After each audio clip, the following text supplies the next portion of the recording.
Hello. How's everyone doing today?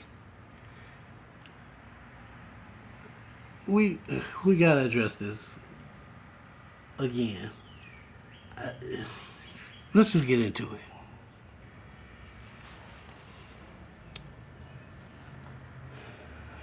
it. We in the garage, just chilling on this hot Sunday. In the shade, it's feel good. Out in the actual sun, not so much. It's supposed to be a holiday today, so I might do two videos instead of one. A little thank you, you know. But anyway, we man, there's so much going on in the automotive world right now, and I don't know where to begin. But I can tell you this much: I've learned a lot over this past 2 weeks dealing with the GM fiasco, bearings going bad. And if I didn't say it in another video, I'll say it in this one. These manufacturers are bad liars. Well, no, technically they're good liars because they convince us, oh, you got to use the manufacturer's recommendation. Okay, when it's brand new, but a lot of these vehicles are not brand new anymore. A lot of these vehicles, and the ones that are going bad are relatively new. And that's the problem. 92,000 miles, 70,000 miles, and you just got it brand new, and your engine grenades because the bearings inside the engine don't have enough oil pressure. There's not enough oil going through to keep them from drying out. Take it like this. You're in the Sahara Desert and you're just casually walking through. For one thing, it's the desert. It's dry. Two, sooner or later, you're going to get thirsty. Very thirsty. And three, you might die in that desert if you don't get adequate lubrication to your insides. Juice, water. If you don't get some type of liquid, cool liquid to keep your insides from overheating, there's a good chance you're going to die in that desert.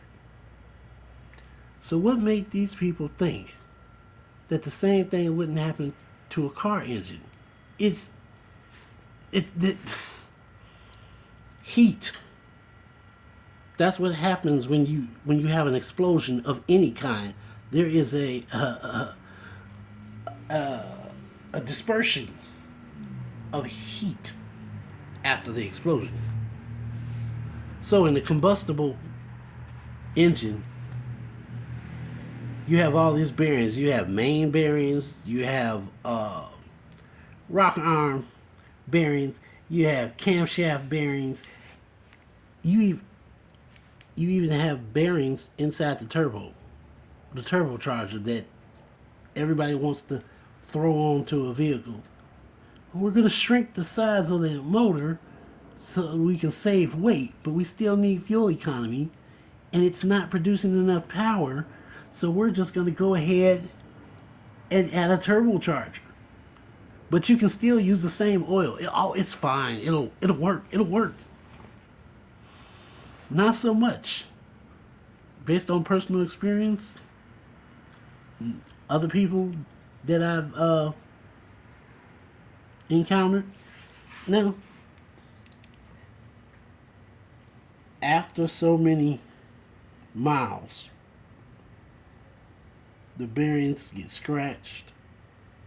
They get cuts, grooves that weren't machined into it, and it becomes a problem. I can say this, and I hope I'm not losing anybody. But in my younger days, I would listen to the elder mechanics. And when we told them that it was clacking and making noise, bring your car over here, let me hear it.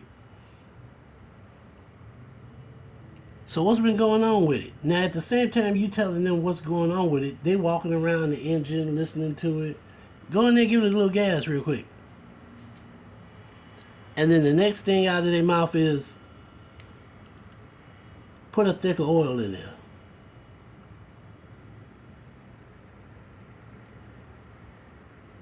I'm gonna let that marinate. This is 2000. The 2000s. So we're talking 80s, 90s. And back then, I couldn't afford a brand new car. So like a lot of other people, I went and I got an old school car. I got me a 79. I love my 79. I had two actually. I had a 79 Chevy Caprice that I got from my grandfather. And I also had a 79 Buick LeSabre. But see, that wasn't no ordinary Buick LeSabre. Because like a true GM head, yes, I had a 350 Chevy small block and a thermal hydromatic transmission. It was nice. Real nice.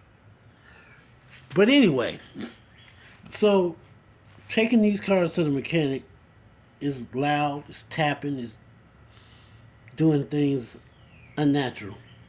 And the answer to my question was put a thicker oil in there.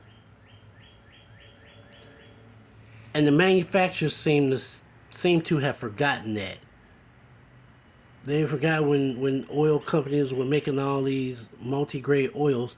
Yes, they do work. But everything has its place. In principle, and GM has just showed us that in principle, the elders were right. You need a thicker oil. But should you have to put a thicker oil in there when the machine is relatively new? No, you shouldn't. So that means GM screwed up. And I say that to say,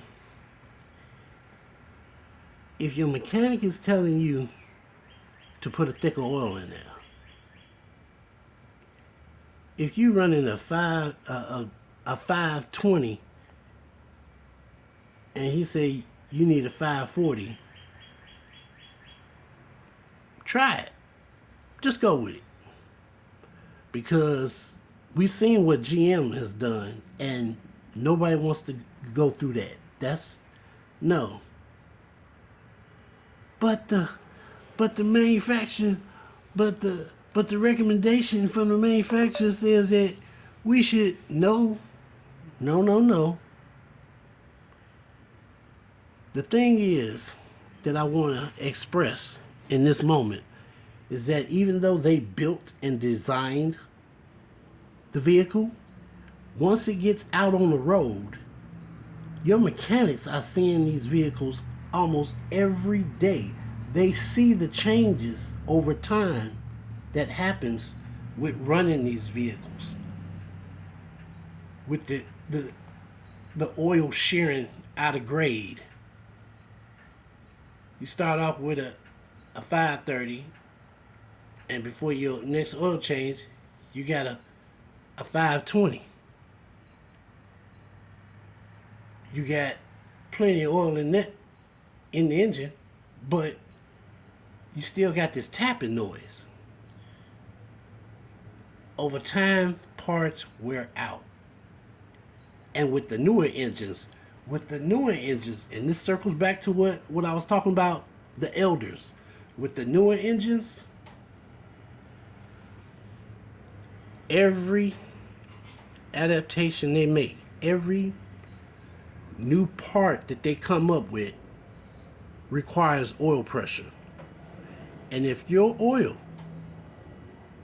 shears out of grade,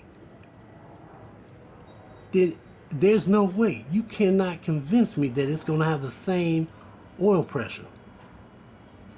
The additives need to be able to get in and out of those mechanical parts, lubricate them, clean them, protect them, and move on to the next part. You got the oil pump, right? You got the main bearings, right? You got the piston arm. They got bearings. You got the turbocharger.